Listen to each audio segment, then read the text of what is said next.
பின்ன கந்தசாமி கோபியை பத்தி தப்பா சொல்றான். அவன் கிடக்குறான் சார். கோபியை கண்டாலே அவனுக்கு ஆகாது.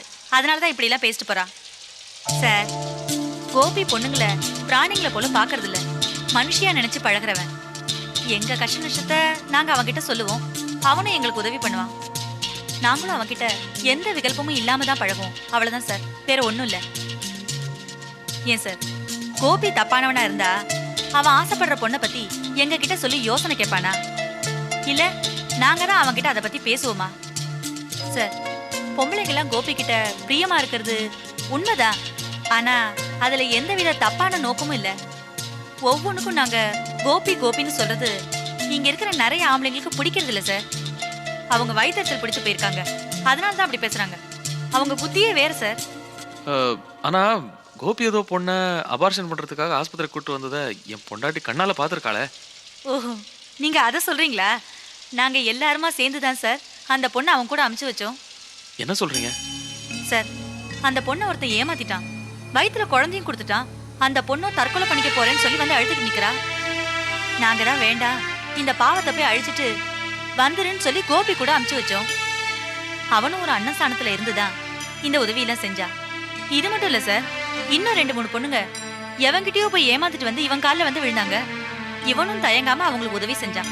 சார், கோபி ரொம்ப நல்லவன் சார். ஏன் சார், இன்னும் உங்க சந்தேகம் தீரலையா? வேணும்னா சொல்லுங்க, அந்த பொண்ணுங்களை எல்லாம் கூட்டிட்டு வந்து உங்ககிட்ட உண்மையை சொல்ல சொல்றேன். ஐயோ, அதெல்லாம் வேண்டாங்க.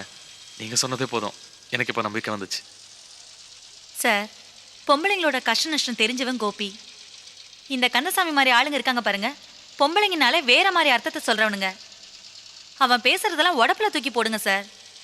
உங்க தங்கச்சி நிர்மலாவை கோபிக்கு நீங்க தாராளமா கட்டி கொடுக்கலாம். சரிங்க, வரேன். ரொம்ப நன்றி.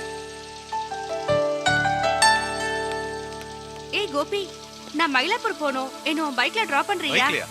பாத்தியா, தெரிஞ்சிட்டே கேக்குற பாத்தியா?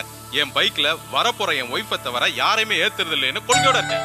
ஆமா, பெரிய கொள்கை. இது ஒய்ஃப் மேட்டர்ப்பா, அப்படிலாம் சாதாரணமா விட்டுற முடியாது. இப்ப என்ன நீ மயிலாப்பூர் போன அவ்வளவுதானே? உனக்கு நானே ஆட்டோ பிடிச்சி தரேன், ஆட்டோ காசு தரேன், நீ போயிட்டு வந்து. ஓகே? அதெல்லாம் ஒண்ணும் வேண்டாம் சார். வாங்க வாங்க, என்ன இந்த பக்கம் வந்து ஓகே ஓகே, இந்த பக்கமா வந்தீங்க, கார்மெண்ட்ஸ பாத்தீங்க, உள்ள வந்தீங்க, கோபி கோபின்னு ஒருத்தர் இருக்கானே, அவனுடைய கல்யாண குணங்கள்லாம் என்ன ஏதுன்னு விசாரிக்க வந்தீங்க. கரெக்டா? இல்ல சார், இதுல தப்பே இல்ல சார். நீங்க மார்க்கெட்ல வேலை பார்க்கற ஆளு, காய்கறியை உருட்டி புரட்டி பிதுக்கி பார்த்து சரக்கு எடுக்கிற ஆளு. என்ன சார், உங்களோட ஜாக்கிரதை உணர்ச்சி ரொம்ப ரொம்ப கரெக்ட். இது எனக்கு சந்தோஷமும் கூட. சரிங்க, வரேன். ஓகே சார், நான் பாஸ் ஆயிட்டேனா? தபால்ல ரிசல்ட் வரும், பார்த்து தெரிஞ்சுங்க.